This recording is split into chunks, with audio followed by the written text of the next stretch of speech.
ሰላም ሰላም፣ ውድና የተከበራችሁ ተመልካቾች እንዴት ናችሁልኝ? ዛሬ የማሳያችሁ የምስር ሾርባ አሰራር ይሆናል ማለት ነው። እንደምትመለከቱት ድስቴ ላይ ቲማቲም፣ አንድ ሽንኩርት እና 4 ፍሬ ነጭ ሽንኩርት ቆርጬ በዚህ መልኩ ዘይት አድርጌ አዘጋጅቼዋለሁ። ከዚህ ላይ ካሮት እና ኮሳ በመባል የሚታወቅ ከሆነ አትክልት በዚህ መልኩ ቆርጬ ጨምረዋለሁ። አሁንም ደግሞ ድንች ያዘጋጀሁትን እጨምረዋለሁ ማለት ነው። ከዛ በመቀጠል ደግሞ በደንብ አጥቤ ያዘጋጀሁትን የምስር ክክ እጨምራለሁ ማለት ነው።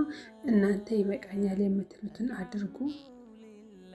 እኔ እንደምትመለከቱት ይህን ያክል ነው ያዘጋጀሁት። ተመልካቾቼ እንደምታዩት ድስት ላይ ጨምሬያለሁ። ይህንም ከቻላችሁ እዚህ ላይ የፈላ ውሃ መጨመር ትችላላችሁ።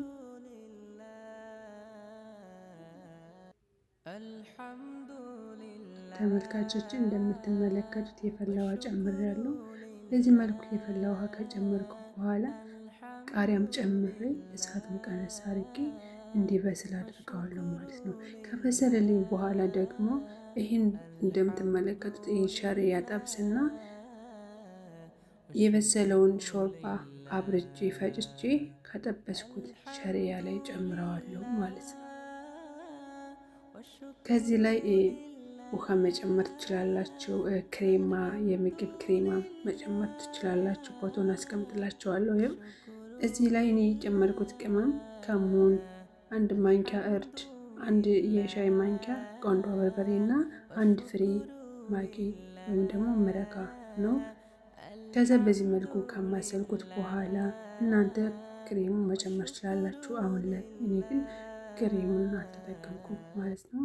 በዚህ መልኩ በደንብ ካመሰላችሁ እና ከተዋሃደ በኋላ ጨው ጨምሩ ማለት ነው።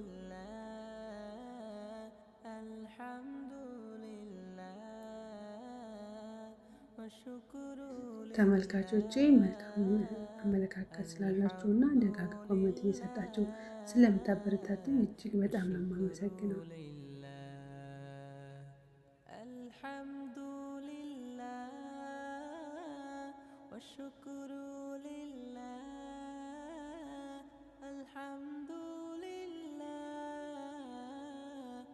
ተመልካቾቼ እንደምታዩት በዚህ መልኩ እየበሰለልኝ ነው።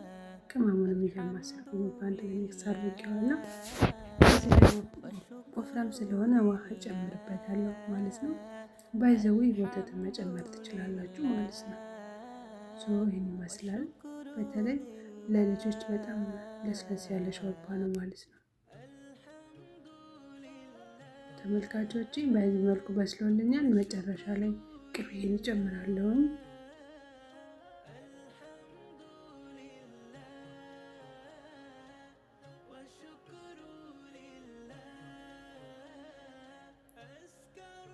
በጣም ነው የሚያምረው። በጣም ነው ደስ የሚለው። ደስለስ ያለ ምግብ ስትሰጡት ራሱ ይጣፍጣል። ሎሚ ጨምራችሁ መጠቀም ትችላላችሁ። ስለተከታተላችሁን ከልብ አመሰግናለሁ። ሰብስክራይብ ማድረጋችሁን አትርሱ። እወዳችኋለሁ።